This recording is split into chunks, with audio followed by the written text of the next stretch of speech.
Justin Levy is the founder of Spirit House in Portland, Oregon. When Justin was 6, he met a spiritual teacher who started an ongoing process of connecting him to his spirit, or Kundalini. He credits the strength of his spirit with providing him the fuel to start his process of healing. His second teacher, Elmiro Aquilino dos Santos, is a master of the martial art of capoeira, through which Justin began to learn how to work with spirit, called axé in Brazil, and with the spiritual tradition of candomblé. His third primary teacher is a master healer, musician, composer, and ceremonial leader. From him, Justin learned about mediumship and how to hold a ritual container. Justin synthesized his learnings into a system he calls Kundalini Mediumship, which he sees as a manifestation of his ongoing dialogue with spirit. Joining us today is Justin Levy. Justin, welcome to The Quick Trip. Hi, great to be here. Thank you for joining us. I'd love to jump right in. I know you have a lot of experience and a lot of knowledge. So my first question for you is, what is Spirit House and why did you start it? What is Spirit House and why did I start it? It's a long question to answer. Spirit House is this latest step for me in this, what I would say, lifelong quest to understand certain, and maybe experience. Let's start with certain experiences that I started having when I was younger, processing and understanding those experiences on my own, and then taking those experiences and trying to create something that will help my own growth and development and healing, and also do something for other people. And the other interesting thing about Spirit House, and even what I'm trying to do here, is I've throughout my life gone into certain, before I even say where I went into, just growing up in the culture that I did as a straight white dude in the culture that I'm in, I grew up with no understanding of deeper, or even having a place to ask or have a structure around understanding deeper questions around spirit. And I started having experiences with spirit when I was younger, and then from those experiences, I jumped into these other worlds. And by other worlds, I mean, I'm going to even say other structures around spiritual experiences, what they mean for humans, what they mean in terms of our interactions with other people. And I would dive into these other structures as an outsider. And what I found was that there were certain ways in which they were really helpful, and then certain ways that, being an outsider, either I didn't understand or certain parts of it didn't work for me. And what I came to understand is that there were a lot of people like me who I call us the mutts, that we're kind of not quite in one culture or system. We're a blend of multiple cultures and systems. And from that, the creation of Spirit House has been my immersion in these different cultures and concepts, learning what I could, and then trying to synthesize them in a way that feels most accurate to me. And then from that, to create a structure or a foundation for other people to not just learn what I did, but to work with the map and the structure that I've created, and to also develop their own map and structure, which is a little bit more complicated. But this gets into this idea of structures and maps. And that I feel a lot of times when we're in psychedelic spaces or any kind of spiritual space, we're approaching it from a map that we have, that a lot of times was constructed by our society, teachers, parents. And a lot of times those maps fall apart. And when they fall apart, we can feel a little bit lost. And so what I found is that maps are helpful, but maps are also can be limiting. And so Spirit House is at least one step for me of creating a map or a foundation for other people to work with the structure that I've created, and hopefully then grow into their own structure or map and create their own vision. Wow, that is really powerful. I'm really grateful that you have done a lot of this learning yourself and are now passing it on to other people. That's incredibly impactful. I know that I've read a little bit about Kundalini Mediumship is an approach to the work that you use. Could you tell us a little more about what that is? Yeah, I'll try to give you a brief history on it. What happened is, when I was 5 or 6 years old, my dad and my aunt took me to see this guru. His name was Swami Muktananda.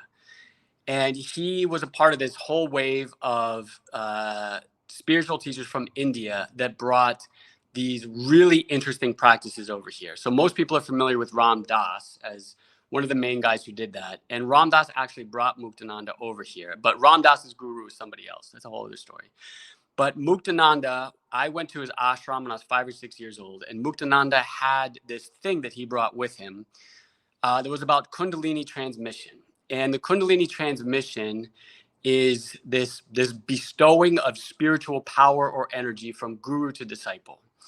I didn't know anything about this. I just remember being 5 or 6. I remember being at this place thinking this is a weird, strange place. I don't understand what's going on. I didn't feel anything in particular. And then about 10 years later, these strange experiences started happening and I didn't know what they were. And a part of what was happening was went through when I would take psychedelics like mushrooms, even marijuana, things like that. And these strange experiences started to happen that a lot of I would have experiences that my friends that would happen to them, but I was having experiences that for lack of a better word felt like spiritual or in ways I couldn't understand. I would start going into yoga poses. I would start dancing and feel like it wasn't me dancing. There was something else dancing inside me. I was going to raves and feeling these energies open me up. And so I wrestled with this question for a while of, oh, is this just psychedelics? Is this a drug experience? Which I think a lot of people, that's a big question. And I have a lot to say about that. But I wrestle with that question a lot. And so what I would do is I would go to raves and I would try to get into that state just with the music. And I realized I could touch it a little bit. And it was a bigger experience if I had the mushrooms or sometimes MDMA. But it was enough that I said, okay, there's something happening with these substances, but there's something else happening. But I didn't know what it was. And getting back to the map and construct, I had the map of the materialist scientific rationalist, which from that map said that there was some disorder that was happening to me. I had some kind of psychological disorder. But that wasn't enough to explain it to me because I felt like this big growth happening and things changing and things opening. So I thought, well, it's more than that. And the other map that I had was my mom was a fundamentalist Christian. So I had this map that said, this is the devil. But that didn't feel right either because there was a lot of positive things that were happening. So my maps were failing. And I was a very tumultuous time. I had a really chaotic home life and I left home. I was 18. I left home. I went to California and I wound up at this ashram that Muktananda had started. And I wound up, my aunt was still a part of the organization and I reconnected with her. I didn't even know anything about it at the time. I reconnected with her and I started reading the books from this organization. And I felt like the books were saying, hey, Justin, here's what's going on for you. And they explained everything. And I said, okay, I found all the answers. I found it. And I started going to the ashram. And this is the part where I didn't know how to sort out what was true for me and what was the truth. And I bought the whole thing. I said, whatever you guys have, I'm going to do it. And a big part of their structure, their map, is this guru-disciple relationship. And when the guru says something, the disciple listens and does whatever the guru says because the guru is a perfect enlightened being. And I was like, okay, I'm on board. Let's do it. And as I jumped into that, I found out that there was a lot of horrible things that had happened under the surface. And this was pre-internet. So you hear these whispers that Muktananda was sexually abusing women and these power games were happening and like really abusive stuff, especially with sexual. It just was like, it seemed like a mess and it seemed like people didn't want to talk about it. Or if they did, it was these whispers and it was like, well, he did this, but he's perfect and he's trying to teach us. It felt like it just felt like stuff I didn't want to be a part of. And I did this thing that looking back was the only option I had, which is I threw everything out. And I said, well, I guess it's all a lie. And it took me several years to try to even begin sorting out, okay, what part of this map and what they teach is true for me and what part isn't. And I was kind of adrift for a few years, and I would explore, but I didn't have anything. And then it was a couple years after that that I met my next teacher, and he was actually my martial arts teacher. And he was he's a teacher of capoeira, which is an Afro-Brazilian martial art. And I just synced up with him, and it was like I didn't know what was happening. I wasn't even interested in a spiritual teacher, and he actually, in a sense, was not a spiritual teacher. But what was happening was the spirits of his spiritual tradition of Candomblé started to come through him, and I wouldn't have even put that structure or those words around at the time. I just knew it was the right place for me. But I was working with him, and I was getting a little bit of the structure from him that was incredibly helpful. And then a few years after that, I met my ayahuasca teacher, and I just dove in with him. And my ayahuasca teacher was not linked with a specific tradition. He was a little bit of a kind of a mutt like me. He was a little bit in this mediumship world. This is your question about mediumship and Kundalini. So before I get into that, let me explain this. So up until I met my capoeira teacher, and even through that, I had a structure around my process of this energy as the Kundalini, as it relates to this yogic tradition, or actually they call it Kashmir Shaivism or Shaivist Tantra. And I said, okay, this is what's happening. But at the same time, there was this other, what I call mediumship process happening, which is I would start to embody different energies and spirits. And that construct for a lot of people in our society is either, for most people, when I bring that up, it's either nonsense or it's dangerous. And I get why people think that. But for me, I have to honor and talk about this as the way I experience it. And when I started training in capoeira, there was a mediumship process of the spirits of his tradition that was happening on its own. That was a further continuation of some of the earlier stuff that was happening. At this time, though, my capoeira teacher would not even talk about his spiritual tradition. And that's because in Brazil, so my teacher's a Black man, and in Brazil, there's a long history of the white authorities killing people who practice this religion. And there is a strong, and a lot of those things continue today, and there's a lot of issues with race that are so tied up. And so he didn't even want to talk to me about it. And so I felt this deeper opening happening. And then that's when I found my ayahuasca teacher, who was also a medium. And he talked a little bit about mediumship, what it was like to embody different energies and what I felt as aspects of ourselves that were allowing to work through us for growth and for healing. And he had his own relationship with that. And so I did a lot of deep learning with him. And then after about 13 years, my capoeira teacher allowed me to go to Brazil and to start work in his tradition of candomblé. And that has been really beautiful. And there's also been some challenges, but I don't really want to talk about those right now. But that is why I call my work Kundalini Mediumship, is to draw attention to the Kundalini as this primal energy that we can all access. In Christianity, it's called the Holy Spirit. In Brazil, it's called Axé. It's this primal energy. And then the mediumship is the description of that energy and the different forms it can take. So in Shaivist Tantric world, they say that the spirit, there's formless spirit and there's spirit with form. And there's an interesting exploration of those two. And that's why I call it Kundalini Mediumship. Even though it's a mouthful and it's hard to say and nobody knows what I'm talking about, I like to put that out there to encourage a deeper dialogue around these things. So I hope that made sense. I tried to sum up a lot of stuff in just a few minutes.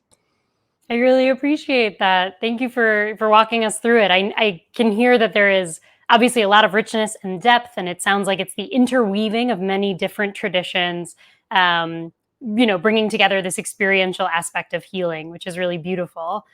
I heard you mention some of your different teachers who you have worked with. I know that many of these traditions require very deep knowledge and respect for the cultures that they originate from. And I wonder if you could just tell us a bit more about how you approach working with indigenous spiritual traditions. Yeah, that's a great question. So let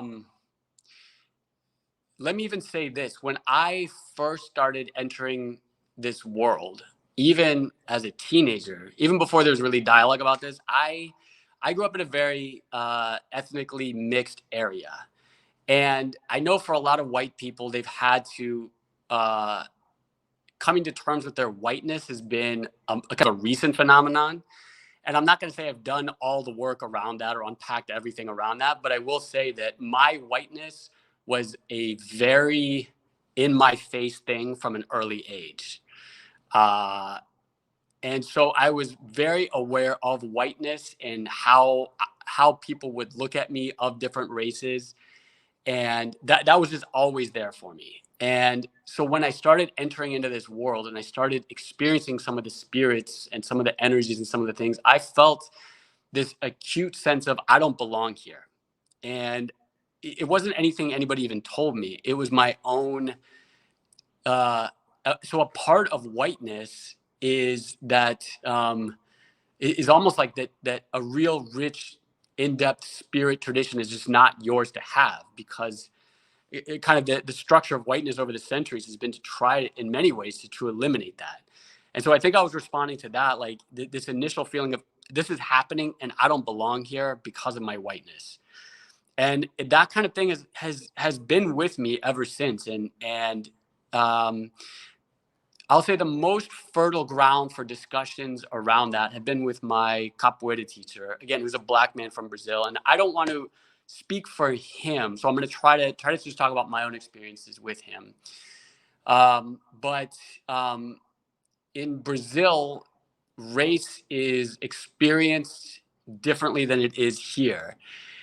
And I believe in some ways racism is worse in Brazil. I believe in some ways it's better. And I don't want to speak to a person of color's experience in Brazil, but I will try to create some kind of construct around that. And like I said at the beginning, is it took about 13 years for my teacher to let me in.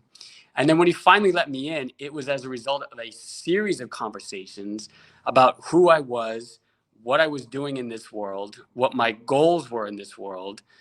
It was almost like I really had to go through this process with him where he understood my commitment and really what I wanted out of it. And I believe that was really helpful for at least opening the door. And then when I got to Brazil and when I started working with this tradition of candomblé, the whiteness or foreignness to them was not really an obstacle, at least in the way I think we view it here.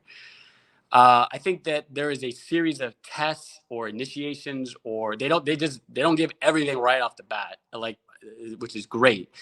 And I believe that within their system, they have their own way, which I don't understand. I understand maybe just a tiny bit of it. They have their own way of exploring how the information or how their own processes get out, which is beautiful. And so they just have their own way with that, which I do not understand. And I just go in there, I tell them what I'm looking for. I answer their questions, maybe ask a few questions of my own, and then they have their process of doing things. And then we just go.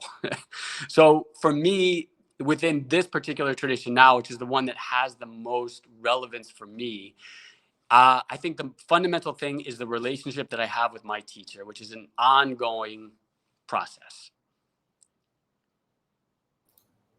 Thank you for explaining more about it. And I can hear the depth of that relationship being really central and important to work with someone who's deeply grounded and knowledgeable so that you can learn as it's appropriate, as the different stages you move through are, the right match according to what your teacher says you're ready for.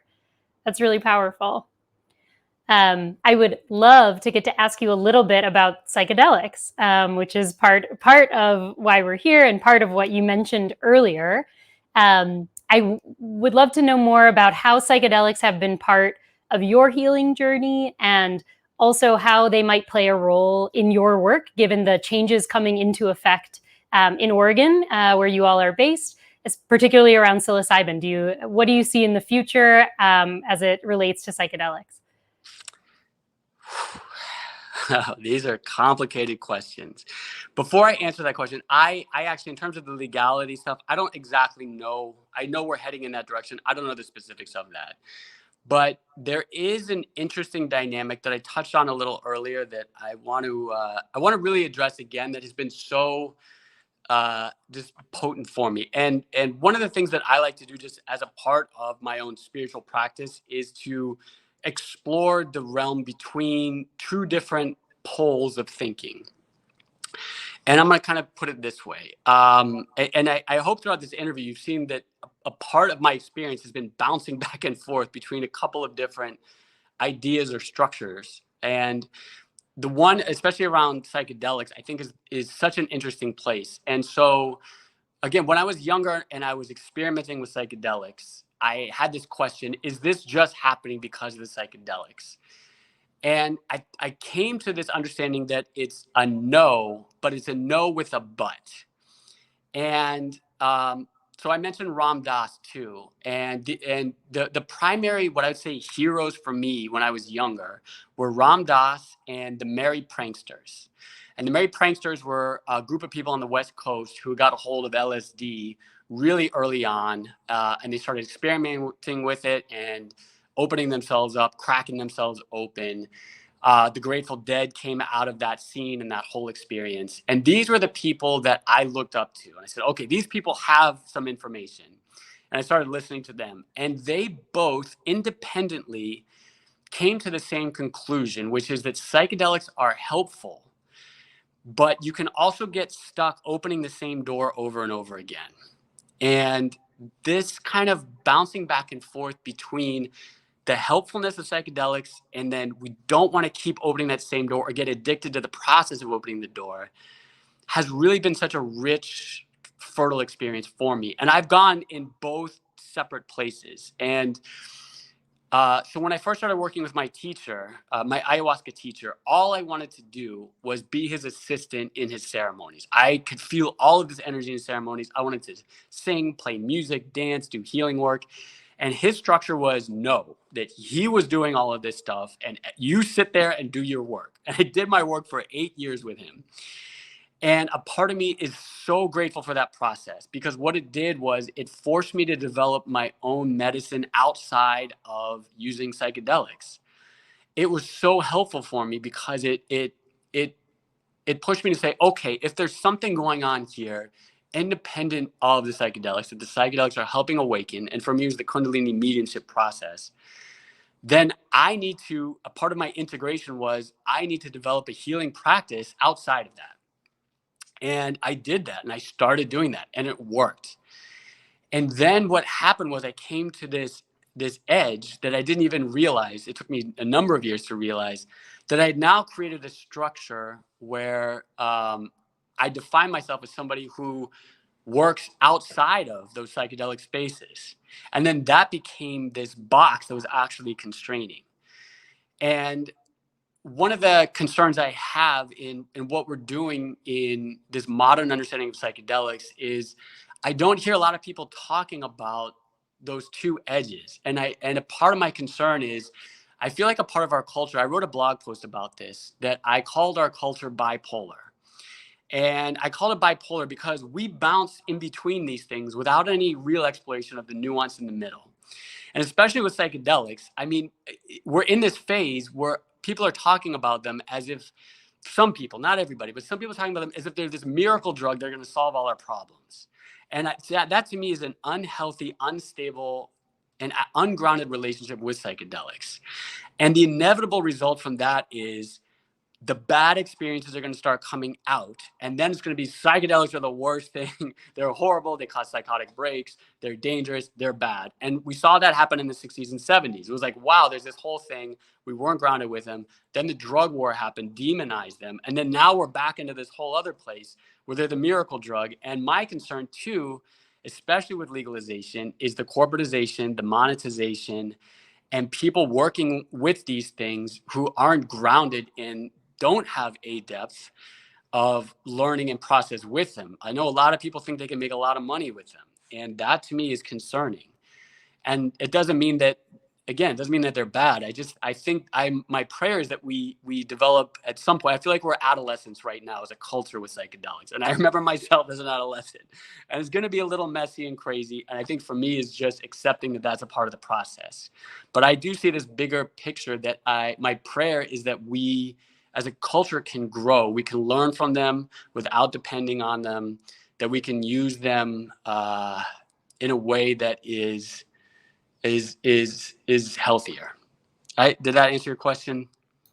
Definitely. Yeah, thank you. It's I think there's a lot of wisdom in that, and definitely we need a lot of practices to ground healing that aren't just looking only to a substance. That reminds me of the medical field, where maybe you have a problem and you take a pill, and that can be really powerful. And we know that psychedelics are intertwined with many other systems beyond just our physical bodies, and so we need to maybe have many tools to support that healing. Well, I would love to ask you our last question, which is about healing trauma. So I know that trauma is something that you focus on healing at Spirit House.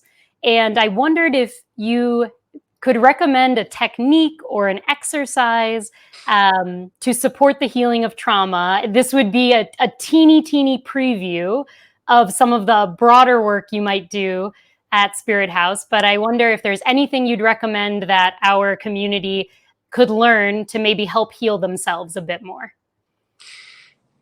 Yeah. It's funny. I had a first instinct, and then I had to explore that instinct. My first instinct was, no, you need a technique grounded in a system or a teacher. And I said, no, hold on. Let me explore that in myself. And I found an edge, and I said, you know what, actually, I want to share something. But before I share a technique, I do want to talk about a little concept around the technique and why it's actually what I use is a fundamental technique in the healing work that I do. And I do try to teach it to everybody that comes through. And I call it breath and bandhas. And bandhas are a yogic technique. Before I actually explain what bandhas are, I want to explain a little bit about energetic anatomy as I experience it, that we have in our system these knots. And the knots in Sanskrit are called granthi. And these knots are what are kind of our bound up karmas and patterns that just get us tight and locked down.